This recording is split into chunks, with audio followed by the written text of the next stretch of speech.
सर्वज्ञ श्री चक्रधर स्वामी की जय।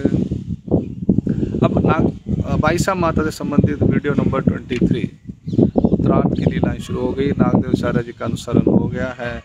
अब आयशा माता को पता चल गया, वो वापस आई और बेटे ने अनुसरण ले लिया, तो क्या करे, कुछ नहीं कर सकती। अब जिद्दी होते हैं बच्चे, माँ बाप हार जाते हैं। तो अब आयशा भी वहाँ पर आकर रहना शुरू कर दिया। उसने चुप कर गई। थोड़े दिन का गुस्सा हुआ। आचार्य जी की जो वाइफ थी वो भी आई, तो महाराज जी ने उसको कहा कि इसको घर वर बांध दो और इसको खेती का हिस्सा ले दो और दो गाय ले दो भाई से, वह जो बसे, ताकि इनको अलग अलग कर दो, ताकि तुम्हारी बीवी का घर बार चल जाए। उसकी व्यवस्था कर दो, खाने पीने की सब व्यवस्था करने के बाद अब आयशा माता को खुशी हुई कि मेरा बेटा जो है ना, वो सब गलत काम छोड़कर अब अच्छे काम में लग गया। चलो, स्वामी के पास रहेगा, कुछ सेवा दास्य करेगा, धर्म कर्म करेगा, जिंदगी अच्छी हो जाएगी, हमारा भी जन्म सफल होगा, हमने ऐसे बेटे को जन्म दिया है। ऐसा उनका थोड़ा मन में बात हुई, तो वो भी श्री चक्रधर महाराज के पास रहना शुरू कर दिया। अब श्री चक्रधर महाराज के पास कोई आता जाता था, तो अब आयशा माता सेवा करने लगी। आयशा भी बीच बीच में आना शुरू कर दिया। अब जब घर का एक परिवार का सदस्य अनुसरण ले लेता है, तो घर परिवार वाले उसे मिलने के लिए अक्सर जाते रहते हैं आश्रम में। तो घर परिवार का कोई ना हो, फिर आश्रम जाना भी बंद कर देते हैं। ऐसा अक्सर देखने में आया, अनुभव में आया हुआ है। चलिए, अब आयशा माता वहाँ पर है। उत्तरायण लीला नंबर 214, 15, 16 ये हम देखते हैं। अब आयशा और उमायशा माता अब स्वामी के पास कब आई हैं ये मालूम नहीं है, बट वो स्वामी के पास नज़दीक ही रहना शुरू कर दिया है सन्निधान में। अब आयशा नाथवानी प्रशंस ने अब आयशा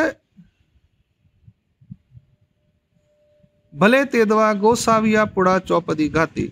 अब आयशा कभी कभी जब भी समय मिलता था, उस समय स्वामी के पास 4 पदी गाती थी, 4 पदों वाले गीत गाती थी।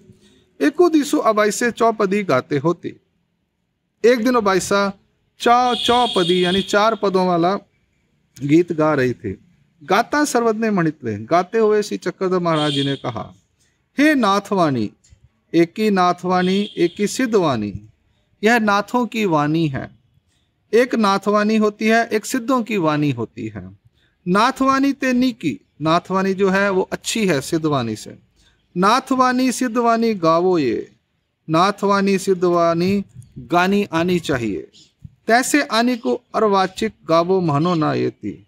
और इसके अलावा जो और भी हैं, वो हमको गाना और बोलना नहीं आता। तैसे जी एथी चे गावो ना ये, वैसे ही हमारे जो हैं वो भी गा नहीं सकते। वैसे ही हमारा जो है आनी को अर्वाचुक को गावो महनो ना येती। सिद्धवाणी और नाथवाणी है, वो आप गा सकते हैं, शब्दों में गाना बना के बोल सकते हैं गाने के रूप में, परंतु दूसरे जो अर्वाचिक हैं, शब्द हैं, व्याख्या है, उसको आप गा नहीं सकते।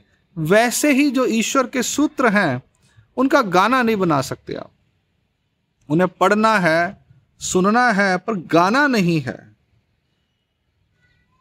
बट्टी पुसीले बट्टोबाजी ने पूछा, ते काजी महाराज, आपकी जो वाणी है उसको हम गा नहीं सकते क्या? श्रोद्र मणितले अन्य कथने जाए। अन्य को कथन करने से, यानी अन्य दूसरी बातें होगी कि आप दूसरों की वाणी क्यों नहीं बोल सकते, दूसरे ग्रंथों की वाणी। कहते अन्य शास्त्रों का कथन करने से, यानी एक भिक्षुक जो है श्री चक्रधर महाराज को जो अनुसरला है, वो अन्य जो पुराण वेद हैं उनका कथन अगर करते हैं, कथा करते हैं या बोलते हैं, लोगों को बताते हैं, उससे वो धर्म से चले जाता है। इसका एक अर्थ यहाँ पर ये है प्रकरण का।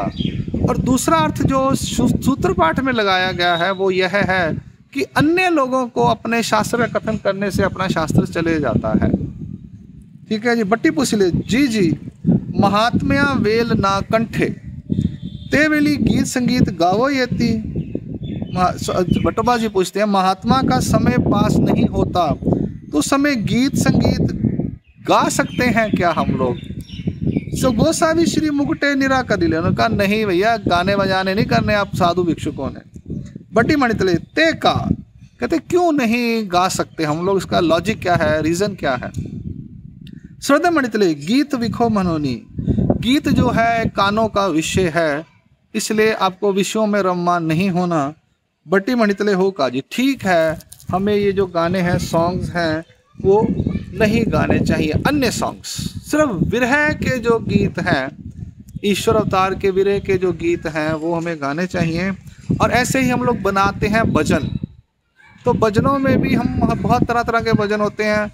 अब होली के भजन, नाचने गाने के भजन सब होते हैं, तो उसमें जो अनुसरला है या जिन्होंने शास्त्र पढ़ा हुआ है या जो मुमुक्षु हैं जिन्हें मोक्ष चाहिए, उन्होंने ये नहीं गाना है।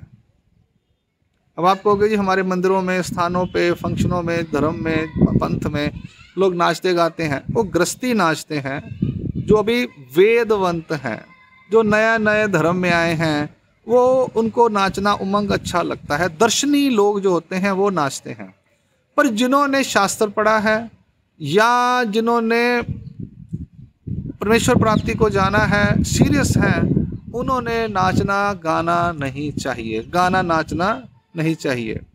हाँ जी, हाँ, भजन भी बोलने हैं तो विरह के बोलने हैं, इनमें कुछ अर्थ हो वो बोलने हैं। इधर उधर से फिल्मी सॉन्ग उठाकर और कुछ भी बोल देना, वो नहीं करना चाहिए। आगे है 215 नंबर लीला। तथा ब्रूहि लक्ष्य प्रशंसने तथा अधिकत्वे गुरु प्रशंसने, एको दिशु प्रस्तावे अनुरूप अबाईसी मणितले।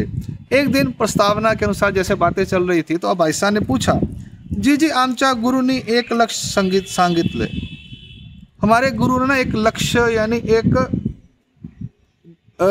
कंसंट्रेशन का पॉइंट बताया है। श्रद्धे मणितले तुमचा गुरु एक लक्ष्य नस अग्रीचे जाने, तुम्हारा गुरु जो है वो क्या कहता है, यहाँ पर ध्यान देना है, नाक की सीध पे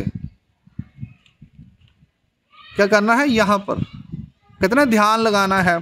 तो ध्यान कहाँ लगाना चाहिए, वो कहते हैं यहाँ पर ध्यान लगाओ, आंखें खोल के ऐसे नाक की तरफ देखना है। तो महाराज कहते हैं तुमचा गुरु एक लक्ष्य नस अग्री चे जाने, ब्री लक्ष्य ते नेने, ये जो है इसकी तरफ नेने, नस अग्रा पासोनी ब्री भिंगी चे नीके, ब्री लक्ष्य ते उत्तम, उसकी बजाय ऐसे देखना बेटर है। ऐसे देखने की बजाय ऊपर की ओर देखना, आंखें बंद करके, ये जो है हमारे ब्लैक ब्लैक, इनको ऊपर की तरफ कंसंट्रेट करना बेटर है। नाक में जाएंगे तो नीचे आएगा, ये आंखें बंद करके हम लोग जो ब्लैक ब्लैक है इसको नीचे करेंगे अगर, तो हमें नीचे की तरफ दिखेगा, यहाँ पे कंसंट्रेशन आएगी। महाराज कहते हैं आंखें बंद करके जो ब्लैक ब्लैक हमारे डोले हैं इसको ऊपर की तरफ लेके जाना है, अंदर बंद चश्मा है, बंद करके ही, ये बेटर है। ठीक है जी, आंखें खोल के तो ध्यान लगा ही नहीं सकते आप, आंखें बंद करनी है तो उसको आंखें बंद करके उसके जो दो ब्लैक ब्लैक कपड़े हैं इनको ऊपर की तरफ देखना है, यहां पर कोशिश करनी, यहां देखने की कोशिश करनी है, आप दिखाई नहीं देगा आपको।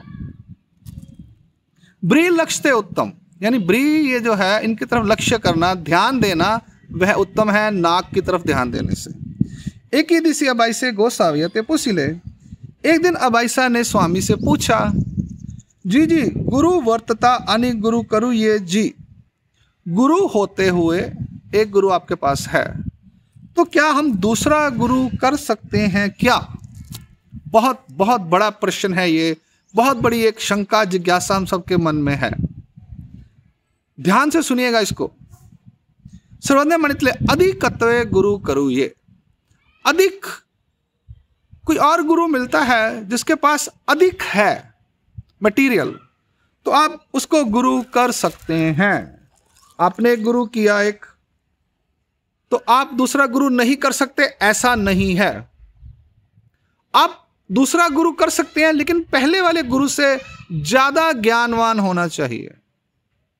अगर मान लीजिए आप स्कूल जाते हैं तो आपके पास 5th का टीचर आपका होता है, तो आप अगली क्लास में जाते हैं तो 10th का टीचर अलग भी हो सकता है ना, तो आप टीचर चेंज करते हैं, या कॉलेज जाते हैं तो टीचर चेंज हो जाते हैं। वैसे ही आपको गुरु से ज्ञान लेना है, धर्म का ज्ञान लेना है, तो हम अगला एक गुरु कर सकते हैं। अब अपने धर्म में क्या है, ज़्यादातर जय कृष्ण मानव धर्म में क्या है, जिसने नामदान दिया हम उसी को पकड़ के रख लेते हैं बस। अब हम उसको पकड़ के रख लेते हैं, फिर वो हम कहीं और जाते हैं पढ़ने के लिए सूत्र पाठ या गीता, तो पहले वाला गुरु कहता है मैंने तुझे नाम दिया, तू मेरी चेली है, मेरा चेला है, कहीं और कैसे चलेगी, मैं तुझे पढ़ाता हूँ। बहुत से ऐसे केसेस हैं, हजारों केसेस हैं हमारे जय कृष्ण धर्म में, मानव धर्म में। वहां पर आपको श्री चक्रधर महाराज कहते हैं अपल्या पसी न्याता विरक्ता च संग कीजिए। तो आपको शास्त्र पढ़ने के लिए आप दूसरे गुरु के पास जा सकते हैं, उसमें आपको दोष कोई नहीं लगेगा। हाँ, आप अपने पहले गुरु को बोलिए कि मुझे पढ़ाइए, आप मुझे गीता पढ़नी है। अगर वो नहीं पढ़ाते तो आप दूसरे के पास जा सकते हैं, और 100% पॉसिबिलिटी है कि पहले वाला गुरु आपसे नाराज होगा ही होगा। हाँ, ये मैं आपको पहले ही बता देता हूँ, मेरे साथ बहुत से केसेस हुए हैं, तो ये आपको ध्यान रखना है। लेकिन आपको अगर आगे बढ़ना है, परमेश्वर के रास्ते पे जाना है, सूत्र पाठ या गीता पढ़नी है, तो आपको जो पढ़ाने वाला है उसके पास जाना चाहिए, इसमें कोई भी दोष नहीं है। ये इस लीला 215 उत्तरार्ध में श्री चक्रधर महाराज ने स्पष्ट किया है कि गुरु वर्तता अनेक गुरु करु ये जी। एक गुरु होते हुए दूसरा गुरु आप कर सकते हैं। नामदान का गुरु अलग हो सकता है, ज्ञान का गुरु अलग हो सकता है, और अनुसरण का गुरु अलग हो सकता है। आपको एक ही गुरु मिल जाए जो नाम भी दे, ज्ञान भी दे और अनुसरण भी दे, तो आप भाग्यवान हैं। ठीक है जी, पर ऐसा बहुत कम केसेस में होता है। यहाँ पर 215 नंबर लीला संपूर्ण होती है।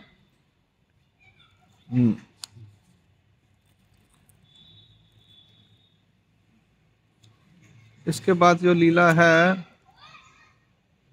हाँ, इसके बाद उमाइसा ने एक चौपदी गाई है, बापू रे मोरी अवस्था लो, जहाँ जाऊँ तहाँ आपू सपरिसा। तो यहाँ पर भी अबाइसा बाइसा महदाइसा साथ में हैं। उन्होंने कहा उमाई गा, तू गोसा गासी तेरी गोसा भी गाती। तो वहाँ पर अगली लीला में ये सब कह रही हैं, उबाइसा बाइसा अबाइसा उमाइसा अबाइसा बाइसा और महदाइसा कि उमाइसा तू भी चौपदी गा। वो लीला 215-16 यहाँ संपूर्ण होती हैं। दंडो प्रणाम। सर्वज्ञ श्री चक्रधर स्वामी की जय। अबाइसा माता से संबंधित वीडियो नंबर 23 यहाँ संपूर्ण होती है।